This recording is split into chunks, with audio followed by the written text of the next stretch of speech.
안녕하세요. 피셔인베스트 피셔입니다. 다우지수가 3218포인트를 넘어섰습니다. 주식을 갖고 있기 때문에 굉장히 기분 좋은 뉴스이기도 한데요. 일단 주가가 왜 이렇게 튀어올랐을까요? 현재 상황은 미국의 실물 경제는 더 나빠지고 있어요. 그렇지만 9천억 달러의 추가 부양 자금이 지금 통과될 것이라는 이 양당이 어느 정도 합의를 할 수도 있을 거라는 이런 기대감 때문에 지금 이렇게 올라와 있는데요. 주식시장의 다수 투자자들은 코로나 백신이 나오면 지금 같은 이런 확진자 증가세라든가 경기 침체가 해결될 문제이기 때문에 당장에 이렇게 몇 달간만 코로나 요번 위기만 잘 넘기면 해소가 되고 오히려 돈을 푸는 것 때문에 주식시장으로 돈이 더 몰려서 오히려 주가에는 호재가 된다, 이렇게 받아들이고 있는 거죠. 그럼 지금 미국 실물 경제는 어떻게 되고 있는지 한번 보면요. 연초기 때문에 고용지표들이 발표가 됐는데요. 이 고용지표가 실질적으로 미국의 지금 경제 상황을 알 수 있습니다.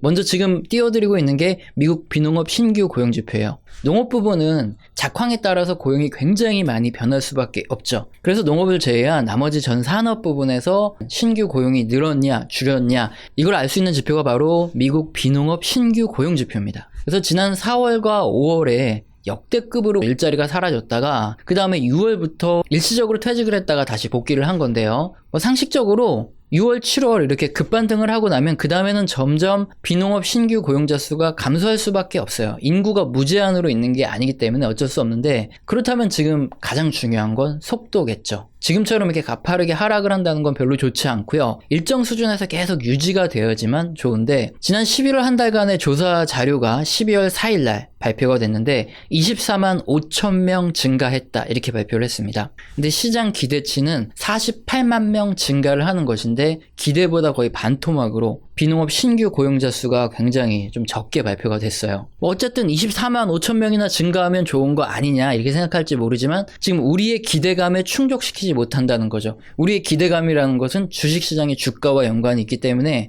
주식시장이 굉장히 높아서 실물 경제지표는 생각보다 좀 실망스러운 수치가 나왔구나, 이렇게 보여진다, 이겁니다. 그리고 영상을 처음 보시는 분들은 이런 경제지표가 대체 투자에 무슨 쓸모가 있을까, 이렇게 생각하실 수 있기 때문에 이 지표를 좀 장기적인 안목으로 어떻게 투자에 활용하는지 한번 보면, 미국 비농업 신규 취업자 수 증감 지표는 웬만하면 마이너스로 가는 일이 거의 없어요. 일시적인 한파나 어떤 특정한 사건으로 한두 달 정도 마이너스에 있을 수는 있지만 마이너스 폭이 상당한 경우들이 몇 군데 있거든요. 이거는 경제 위기나 아니면 주식시장에 엄청난 폭락이 발생한 시기와 맞물립니다. 지금 그림은 2008년 금융위기 당시에 미국 비농업 신규 취업자 수가 어떻게 움직였는지 보여지고 있는데요. 역시나 마이너스로 가게 된다면은 주식을 가지고 있다가 이거 팔아야 돼, 아니면 계속 가지고 있어야 돼 고민하다가도 이렇게 마이너스 폭이 계속 커진다 그러면은 미련 없이 손절을 해야 될 이런 시기가 되겠죠. 물론 그 전에 주가는 더 빨리 빠져 있을 수 있지만 차트 보시면은 2008년 초에 마이너스로 딱 내려오는 게 보여지죠. 자, 그렇다면 이때는 우리가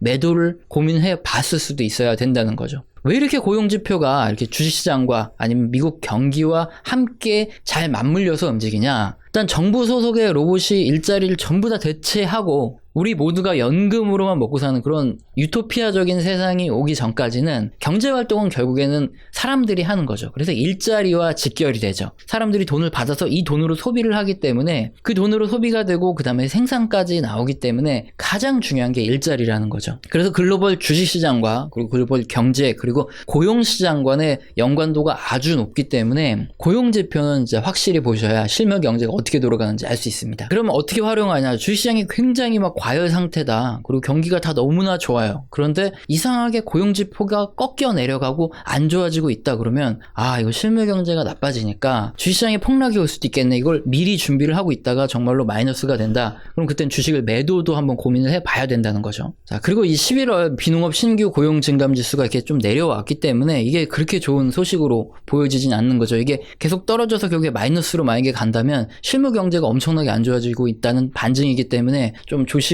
해야 되는데, 또 주식시장은 지금 기대감이 워낙 좋아서 어떻게 될지는 모르지만 여튼 이게 꺾여 내려가면 절대 안 된다는 겁니다. 11월 한 달간의 비농업 신규 고용이 예상보다 적게 나왔기 때문에 당연히 실업률의 감소폭도 수익도 적을 수밖에 없겠죠. 지금 띄워드린 지표가 미국 실업률 지표거든요. 그러니까 10월 달에는 6.9%였고요. 11월 한 달간 6.7%로 0.2% 감소하는데 그쳤습니다. 그림 딱 보면 아시겠지만 미국 실업률이 쭉쭉쭉쭉 떨어져야 주식시장이 같이 올라가는 거예요. 미국 실업률이 만약에 올라간다 그러면 이때는 역시나 뭔가 문제가 있다 생각하고 주식을 매도해야 되기 때문에 실업률은 진짜 주식시장에서 꼭 봐야 되는 지표고요. 여기에 주별로 발표돼서 가장 업데이트가 빠른 지표가 있어요. 신규 실업수당 청구 건수라는 건데요. 나머지 지표들은 다 한 달에 한 번씩 발표되는데 주당 신규 실업 청구 건수 이 지표는 매 주마다 발표되거든요. 한 주간 실업수당 청구 건수가 얼마나 늘었냐, 그러니까 실업이 얼마나 한 주당 많이 늘었냐 이거죠. 이 지표가 막 갑자기 급등하고 막 이러면은 진짜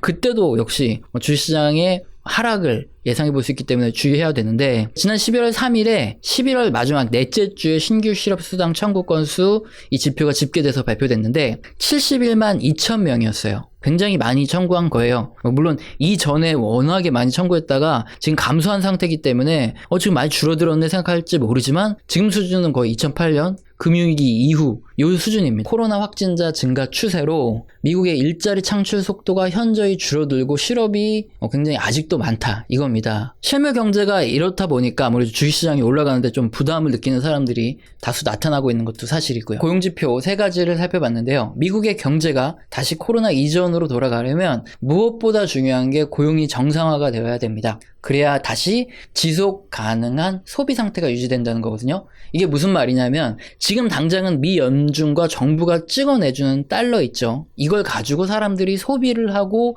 회사가 운영되고 생산이 되고 있어요. 근데 이건 정상적인 소비가 아니죠, 당연히. 만약에 장기화가 된다 그러면은 언제까지 미 연준이나 정부가 돈을 찍어서 미국인들에게 줄 수가 없기 때문에 장기적으로 가면 안 되죠. 그러니까 지금 미국에서 백신 개발을 엄청나게 서두르고 있는 겁니다. 자금이 고갈되게 생겼기 때문인 거죠. 그래서 돈의 힘만으로 어떻게 조작이 불가능한 지표가 현재는 고용지표인데, 미국의 실물 경제는 어찌됐든 코로나 침체에서 한 발짝 회복은 되고 있다 이렇게 볼 수는 있지만 이전에 비해서 회복되는 속도가 현저히 느려지고 있다, 이런 상황을 알 수 있다는 겁니다. 그럼에도 불구하고 우리 다우지수는 3218포인트 이걸 넘었죠. 미국 공화당과 민주당의 중도파 의원들의 모임인 문제 해결 코커스라는 게 있다고 하죠. 여기서 9,080억 달러의 부양책을 합의안을 이렇게 내놓고 있는데 이걸 일단 민주당은 수용을 했다고 합니다. 민주당이 그럼 2.2조 부양책 냈다가 이것만으로 그냥 만족할 거냐? 아니죠. 바이든 대통령 진영에서는 일단 이걸 시작으로 해서 그 다음에 계속 또 추가적인 부양책을 내놓겠다는 이런 입장이고, 근데 공화당의 입장에서는 이걸 또 합의를 해주게 되면 계속 끌려다닐 가능성도 있기 때문에 이걸 합의를 해줘야 될지 말할지, 기선을 어떻게 잡아야 될지 문제가 또 되니까 고민할 수밖에 없고요. 여기에 또 조지아주에서 1월에 상원 2석을 놓고 선거가 있죠. 그래서 상원의 다수석을 누가 차지하느냐 이 문제가 있기 때문에 공화당이 무조건적으로 반대를 하면은 사람들이 당장 죽게 생겼는데 공화당 때문에 돈이 안 나오니까 표심에 부정적인 영향을 받을 수도 있다는 거죠. 그래서 공화당이 굉장히 고민을 하고 있어요. 그래서 이번에는 선거 때문에라도 타결될 가능성이 높다 이렇게 보고 있고, 그렇기 때문에 다우지수가 미국 나스닥이 이렇게 많이 올라간 거죠. 지금 조지아주 상원 선거가 굉장히 중요하기 때문에 두문 분출하던 트럼프 형하고 그 전에 대통령이었던 오바마 대통령까지 지금 서로 공화당이냐 민주당이냐 이걸 놓고 지원 유세를 벌이고 있습니다. 그럼 우리나라 코스피의 경우도 마찬가지입니다. 어쨌든 지금은 외국인들의 매수 강도가 굉장히 높아진 상황이에요. 지금 당장은 우리 동학개미 형제 들만으로 주식시장이 움직이는 상황이 아니죠. 그래서 일별로 보면은 디커플링이 날 수도 있어요. 디커플링이 미국 증시는 오르는데 우리나라 증시는 떨어지고 반대로 움직이는 이런 현상이죠. 이렇게 일별로는 다를 수 있지만 외국인이 이렇게 유입되는 시장에서는 대체적으로 미국 증시의 흐름과 거의 유사하게 움직일 수밖에 없습니다. 주식시장은 어쨌든 위험자산이고 위험자산의 선호가 강할수록 외인 자금의 신흥국으로 유입이 강화될 수밖에 없기 때문에 우리나라 시장도 당분간 괜찮지 않을까 싶은데 좀 불안하죠. 이렇게 증시가 너무 빨리 오르고 여기저기서 코스피 3천 간다 이런 얘기를 하면 주식을 투자하고 있는 입장에서 좋기는 하지만 한편으로는 또 불안하기도 합니다. 대체 언제 뛰어내려서 요번에 벌어들인 수익금을 챙겨야 되느냐 이 문제 때문이죠. 이 문제를 정확한 시점까지 알 수 있다면 주식 투자 안 하죠. 선물 옵션 투자해가지고 지금 하와이에 살고 있겠지만, 그래서 정확하게 맞출 수는 없지만 역사적으로 이렇게 불안할 때 어떻게 해야 된다, 이게 나와 있죠. 바로 정답은 리밸런싱인데요. 리밸런싱 하니까 또 뭐 용어부터 어려운 소리 할 것 같다, 계속 어려워지니까 그림부터 보고 설명드릴게요. 우선 우리나라는 신흥국일까요? 아니면 선진국일까요? 우리나라는 IMF 기준으로는 선진국에 해당합니다. 그런데 MSCI, 모건 스탠리 캐피탈 인터내셔널의 인덱스 분류에서는 그림처럼 신흥국에 포함되어 있습니다. 사실 이 부분에 반발하는 분도 많아요. 우리가 선진국이지 왜 신흥국이냐. 근데 그림을 보시면 MSCI 이머징 마켓 지수에 우리뿐만 아니라 중국도 포함되어 있습니다.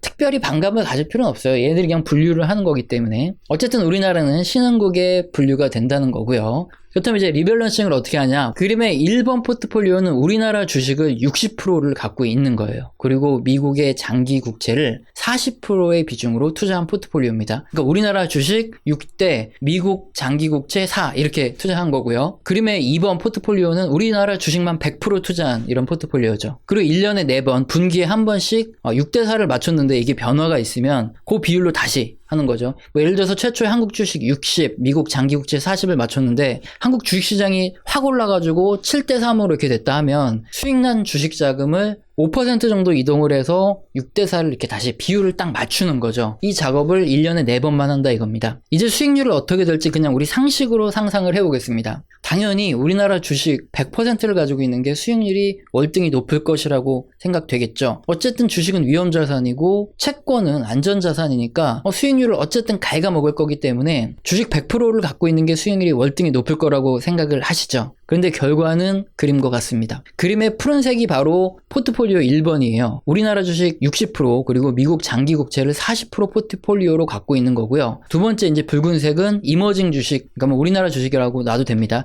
100%만 갖고 있는 포트폴리오입니다. 결과는 지금 딱 봤더니 미국 장기 국채를 40%, 우리나라 주식을 60% 갖고 있는 포트폴리오가 우리나라 주식만 100% 갖고 있는 포트폴리오보다 현재 수익률이 2배가 더 높죠. 장기로 봤을 때도 어쨌든 포트폴리오 1번 수익률이 항상 좋았고요. 그리고 단기로 봤을 때도 포트폴리오 1번 수익률이 좋습니다. 대체 왜 이런 충격적인 결과가 나왔을까요? 일단 첫 번째 이유는 장기국채의 특성 때문입니다. 우리가 그냥 생각할 때 채권 투자해서 뭐 얼마나 수익이 나겠어 이렇게 생각하겠지만 미국의 만기 약 10년물 국채에 투자하는 IEF, ETF의 수익률을 지금 보겠는데요. 2004년 55에서 현재 120이죠. 2004년부터 현재까지 한 2배 이상이 증가를 한 건데 최근 국채 금리가 뭐 하락했으니까 수익률이 높은 거 아니냐 이렇게 말하는 분도 있지만 차트를 보면 2008년 금융위기 이전에는 금리가 5% 이상 이렇게 올랐었어요. 그랬을 때 수익률이 뭐 완전히 곤두박질 치나요? 그런 건 아니거든요. 장기적으로 우상향하거든요. 마찬가지로 2008년 금융위기 이후 저금리 상태에서 또 수익률은 그때 확 급등을 하고 저금리가 끝나고 저금리가 올라갈 때 금리가 슬슬 올라갈 때 2017년까지도 장기 우상향합니다. 그리고 2020년에는 다시 수익률이 또 급등을 하죠. 이렇게 여러 번의 금리 하락과 금리 상승을 다 거쳤던